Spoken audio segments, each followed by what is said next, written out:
Selamat pagi Bapak dan Ibu, para devosan kerahiman ilahi. Bacaan hari ini dari buku harian Santa Faustina, nomor 1636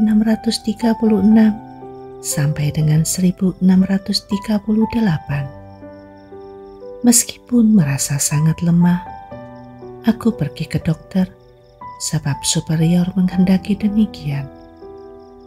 Suster yang menemani aku sangat tidak senang pergi bersama aku.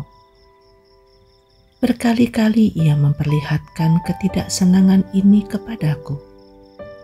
Dan akhirnya ia berkata, "Apa yang akan kita lakukan? Aku tidak mempunyai cukup uang untuk membayar angkutan." Aku sama sekali tidak menjawab. Dan bagaimana kalau tidak ada kendaraan? Bagaimana kita akan sampai ke sana? Jaraknya sedemikian jauh. Ia mengatakan hal ini dan banyak hal lain lagi hanya untuk menggangguku, sebab para superior kami yang terkasih sudah memberikan kepada kami uang yang cukup untuk segala sesuatu, dan kami tidak kekurangan. Ketika menyadari di dalam roh semua permasalahan ini, aku tertawa dan mengatakan kepada suster itu bahwa aku tidak cemas sedikit pun. Marilah kita mengandalkan Allah. Dan aku melihat bahwa ketenangan hatiku yang mendalam mengganggu dirinya. Maka aku mulai mendoakan dia. Oh Tuhanku, semua ini untukmu dan untuk memperoleh kerahiman bagi orang-orang berdosa. Ketika kembali dari rumah sakit, aku sedemikian letih, sehingga aku harus langsung membaringkan diri di tempat tidur. Tetapi hari itu adalah hari untuk pengakuan dosa 3 bulanan. Aku berusaha mengikuti pengakuan dosa. Bukan hanya karena aku membutuhkannya, tetapi juga untuk minta nasihat dari pembimbing rohaniku.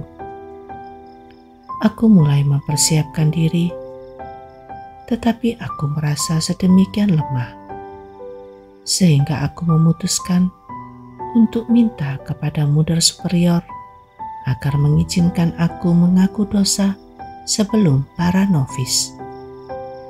Muder Superior menjawab, "Pergilah dan bertemulah dengan pembimbing novis. Kalau ia mengizinkan engkau mengaku dosa sebelum para novis, saya pun mengizinkannya." Tetapi hanya 3 suster di depan saya yang menunggu giliran untuk mengaku dosa. Maka aku menunggu sebab aku tidak memiliki cukup kekuatan untuk pergi dan bertemu dengan pembimbing novis.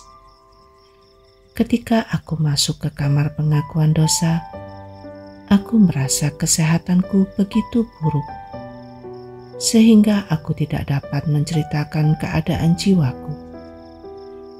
Aku hanya berusaha melakukan pengakuan dosa. Pada saat itu, aku mencatat betapa semangat sungguh dibutuhkan. Huruf saja tidak membuat cinta berkembang. Pada hari itu, terjadi salah paham antara superior dan diriku. Bukan dia dan bukan aku yang harus dipersalahkan, tetapi penderitaan batin yang terus menghimpit aku, sehingga aku tidak dapat menjelaskan masalah yang ia tanyakan, karena itu adalah suatu rahasia. Inilah sebabnya aku sangat menderita, meskipun dengan satu kata saja aku mestinya dapat mengungkapkan kebenaran. Yesus, Engkau andalanku.